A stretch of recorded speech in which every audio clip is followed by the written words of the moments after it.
In this video, we're going to explore the routing tab in Focusrite Control 2, which lets you organise what you're sending to the outputs of your interface. To get to the routing tab, click the routing button in the left-hand panel. Here you'll find a list of outputs separated by type. Analog outputs are your line outputs and headphones. Digital outputs are the SPDIF, ADAT and loopback outputs. If you have an interface with 16 ADAT outputs, you might see some channels grayed out in this window. This is to be expected when using sample rates above 48 kHz, or if you haven't enabled dual ADAT mode in the preferences. By default, each row represents a pair of outputs on your interface. On the left, you have the output label.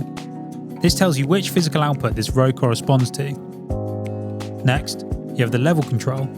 This is exclusively for analog outputs and lets you trim the output level in 1 dB steps. On the right is the source dropdown. This is where you choose what audio is being sent to the output. And finally, there are meters on the right of each row. These show the signal level of what you're sending to that output, so you can confirm at a glance that audio is flowing as expected. To assign a source to an output, find the output you'd like to use, click its source drop-down menu, and select a source in the list.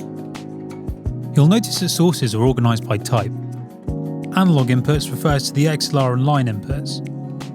Playback channels correspond to the outputs coming from your software, which could be a DAW, but also includes things like web browsers or the Spotify app. Digital inputs are your SPDIF and ADAT inputs, and mixes are blends of different sources created in the Mixer tab.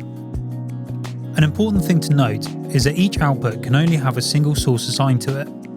However, by using mixes, you can combine multiple sources and send them to a single output.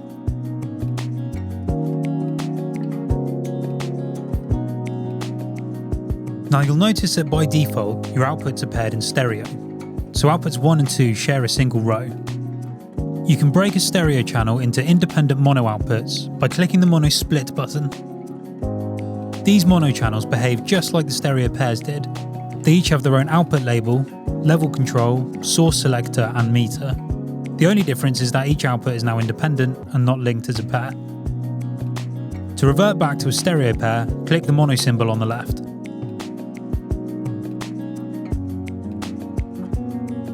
The concepts explored in this video apply to every output channel in the routing tab. Thanks for watching. For more details, check out your product's user guide. If you need extra help, please contact our support team using the link in the video description.